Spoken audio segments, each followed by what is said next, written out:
Assalamualaikum warahmatullahi wabarakatuh. Perkenalkan, nama saya Anissa, NPM 1419210051, mahasiswa S1 Teknik Industri.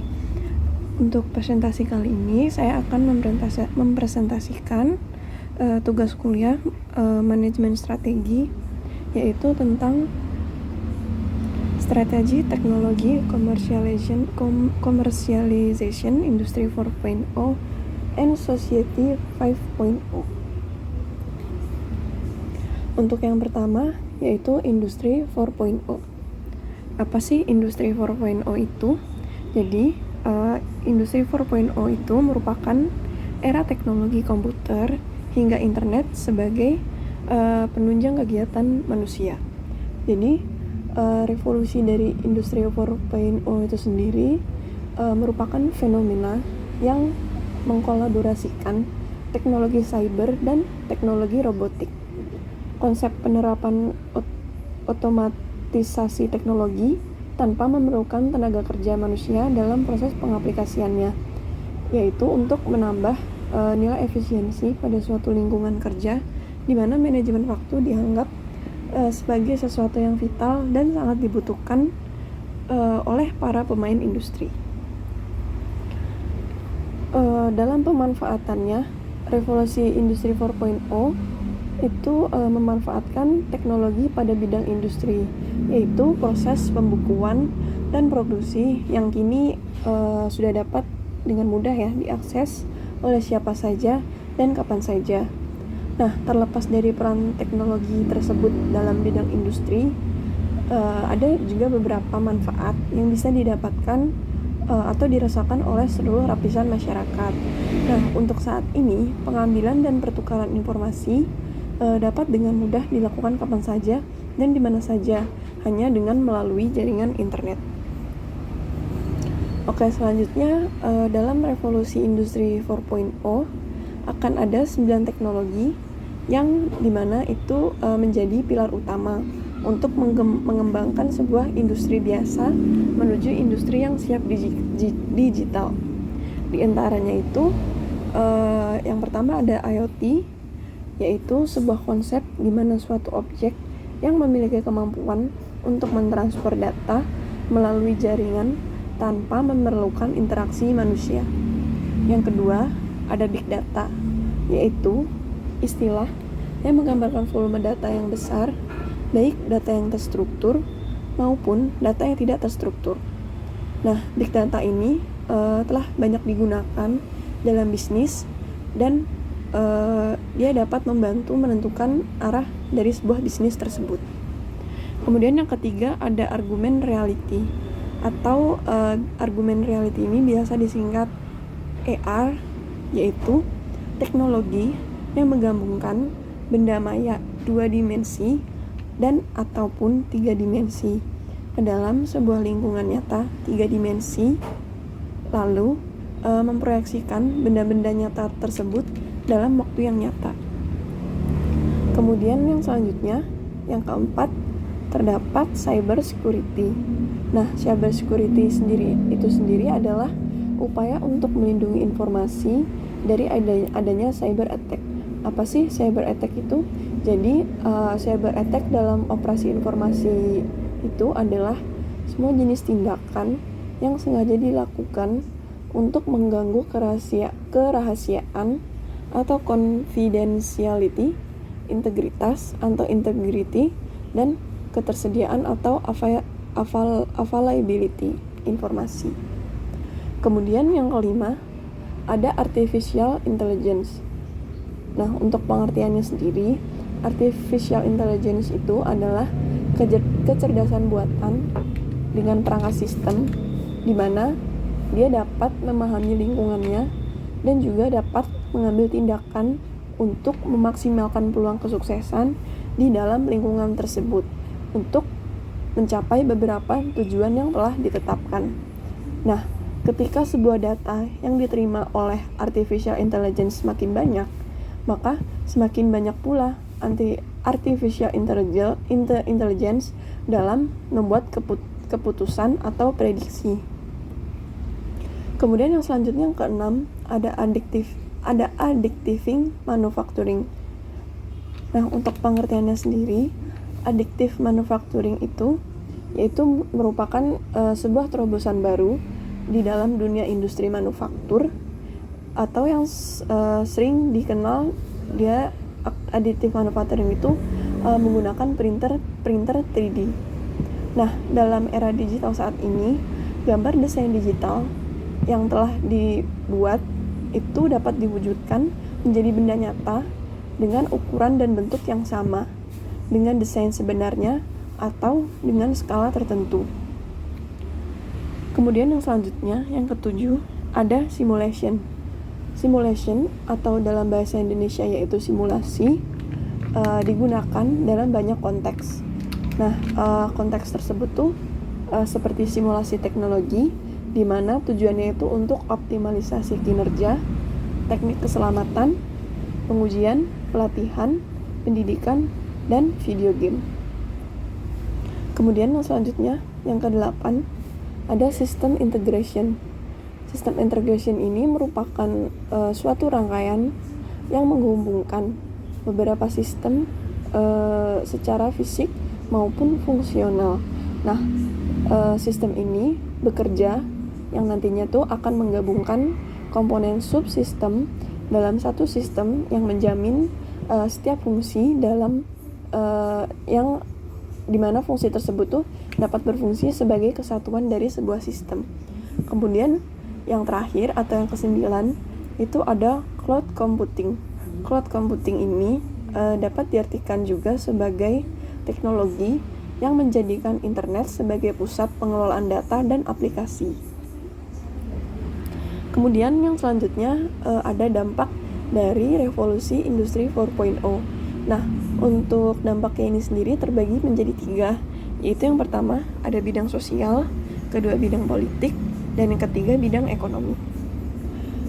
Nah, untuk yang pertama ada bidang sosial ya.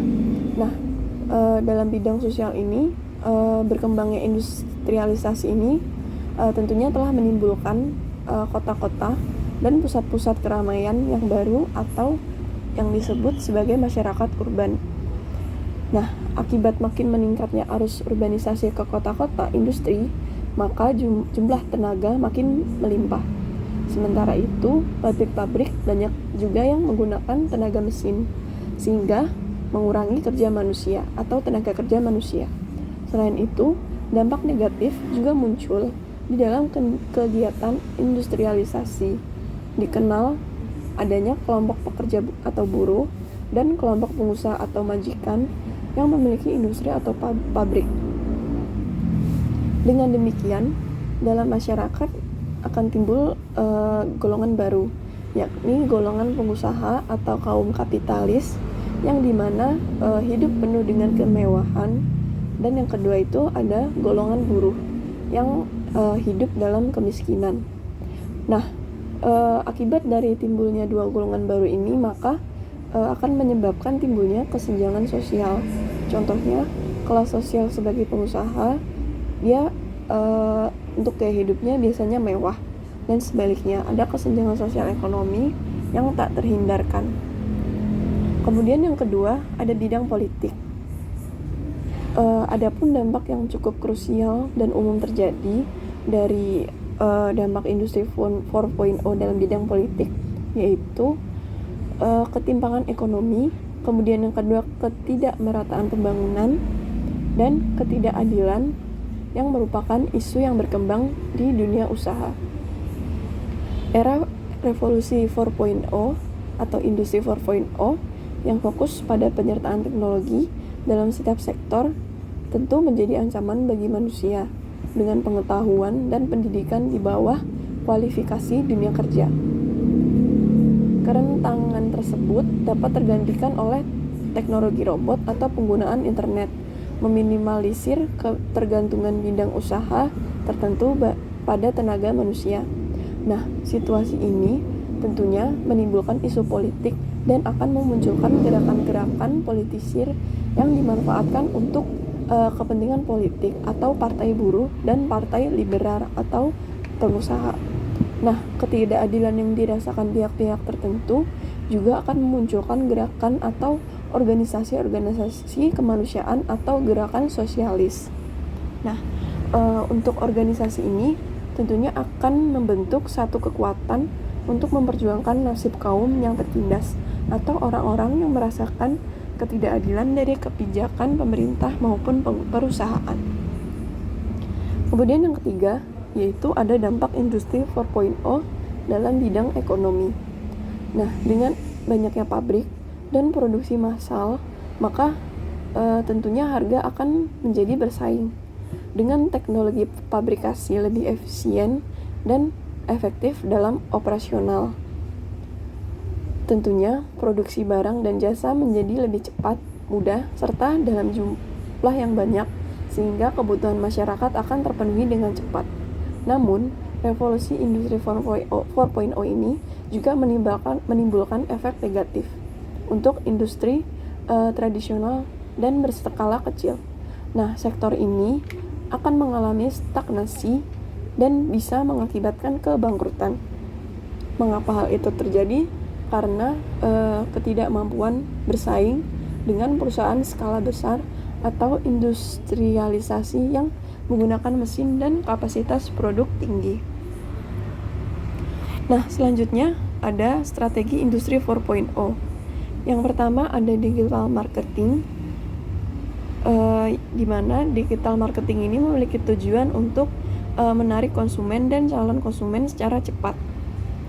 Nah, ada beberapa teknik pemasaran digital yang lazim digunakan oleh beberapa pengusaha di Indonesia, mulai dari SEO atau Search Engine Optimization, Only Ads seperti FB Ads serta Google Ads, promosi media online melalui online banner dan konten-konten kreatif, email marketing, sosial media marketing, dan lainnya. Beberapa teknik ini dinilai cukup efektif untuk pemasaran karena dapat dengan mudah disebar, dievaluasi, dan memiliki jangkauan yang lebih luas. Kemudian yang kedua, ada adaptasi dengan penggunaan teknologi. Digitalisasi menjadi salah satu kata kunci utama dalam perkembangan revolusi industri 4.0.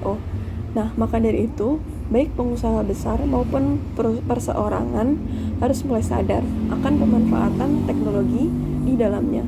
Contohnya saja, jika dahulu posisi IT dalam sebuah perusahaan hanya dijadikan sebagai support semata, nah kini perusahaan harus mulai membangun fondasi IT yang lebih baik. Tujuannya agar membentuk konektivitas dan meningkatkan efisiensi kerja. Selain itu, perusahaan juga mulai bisa mengadaptasi penggunaan perangkat lunak yang dapat memudahkan pekerja. Sementara itu, untuk perseorangan bisa meningkatkan jangkauan bisnis dengan memanfaatkan berbagai platform digital yang kini tengah ramai di Indonesia. Misalnya, jika ada seorang pengrajin dan penjual handmade craft.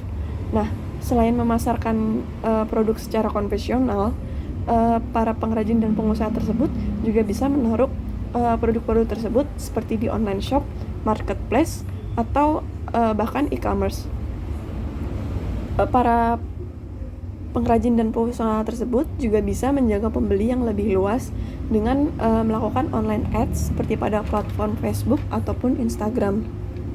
Kemudian strategi yang ketiga yaitu meningkatkan kualitas SDM. Nah, ketika mampu melakukan hal tersebut, penjualan bisnis pasti akan lebih meningkat daripada sebelumnya. Dampaknya, pebisnis pun harus meningkatkan pelayanan sumber daya manusia karena arus keluar masuk dana menjadi lebih sering. Kemudian strategi yang keempat yaitu memperluas jaringan. Jika sebelumnya jaringan pebisnis hanya dapat dijangkau orang-orang di sekitar, maka sekarang para pelaku pebisnis harus berani melebarkan sayapnya ke pelanggan yang lebih jauh. Hal ini dapat dilakukan dengan cara memberikan harga khusus bagi pelanggan yang berada di luar areanya. Selain harga khusus, tentu saja diskon menjadi strategi ampuh untuk menarik minat konsumen. Ketika hal tersebut mampu dilakukan secara konsisten, pembisnis pun dapat mengelola pelanggan dengan tepat agar jaringan tersebut tetap terjaga. Kemudian untuk materi yang selanjutnya ada Society for 5.0. Apa sih Society for 5.0 itu? Society 5.0 itu sendiri merupakan sebuah konsep yang berpusat pada manusia yang berbasis pada teknologi. Nah, di mana konsep ini dikembangkan oleh Jepang untuk menjelaskan visi masa depan masyarakat yang digerakkan oleh teknologi tinggi. Konsep ini menggabungkan teknologi tinggi seperti IoT, AI, dan kecerdasan buatan untuk meningkatkan kualitas hidup masyarakat dan mengatasi masalah global seperti perubahan iklim dan pengangguran, dan juga menekankan pentingnya pembangunan berkelanjutan dan perlindungan data dan lingkungan. Dalam menghadapi Society 5.0, peran dunia pendidikan tentunya sangat penting dalam mempersiapkan sumber daya manusia yang berkualitas dalam menghadapi tantangan di abad 21 ini yang dikenal dengan istilah 4C, yaitu creativity, critical thinking, communication, dan collaboration. Oleh sebab itu, masyarakat 5.0 yang akan mengintegritaskan mesin serta kecerdasan buatan diyakini akan membantu manusia dengan lebih maksimal. Jadi, masyarakat bisa fokus menciptakan inovasi dan berkreasi dengan ide-ide baru secara lebih aktif.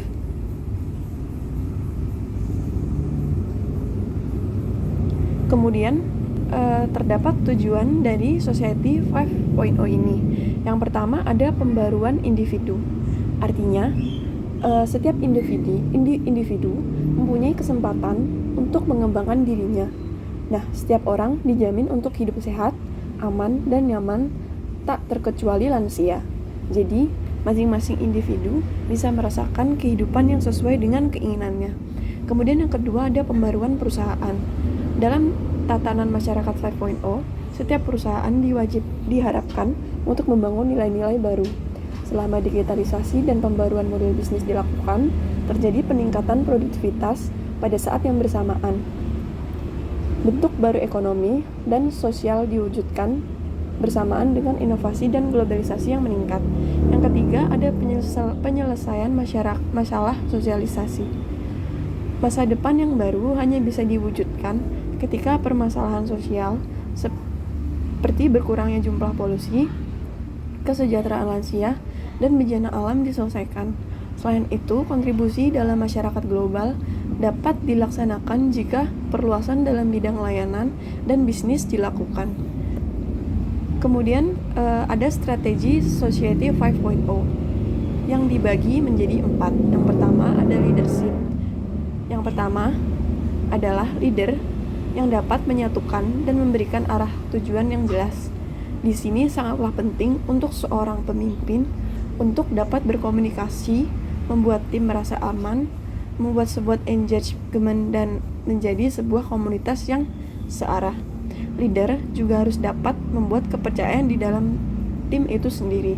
Dan yang terpenting, seorang pemimpin yang kuat memiliki visi yang bukan sekedar visi untuk perusahaan, tetapi juga yang lebih besar dari itu, yang memiliki pengaruh untuk seluruh timnya, lingkungan sekitarnya, bahkan untuk dunia. Kemudian yang kedua ada teknologi untuk persiapan guna menghadapi perubahan teknologi yang terus berkembang dengan mengikuti perkembangan teknologi terbaru dan juga mengadopsi teknologi yang sesuai dengan kebutuhan perusahaan atau organisasi. Kemudian yang ketiga ada financing, yaitu mempersiapkan finansial yang diperlukan untuk mengatasi kerugian yang mungkin timbul dan memastikan bahwa program-program tersebut dapat dilaksanakan tanpa adanya kendala finansial. Yang keempat ada adaptability, yaitu persiapan untuk menghadapi perubahan yang cepat dengan membangun kemampuan adaptasi yang kuat dalam sebuah organisasi melalui pengembangan budaya perubahan dan pengembangan kompetensi yang diperlukan. Sekian presentasi materi yang dapat saya sampaikan. Kurang lebihnya mohon maaf. Wassalamualaikum warahmatullahi wabarakatuh.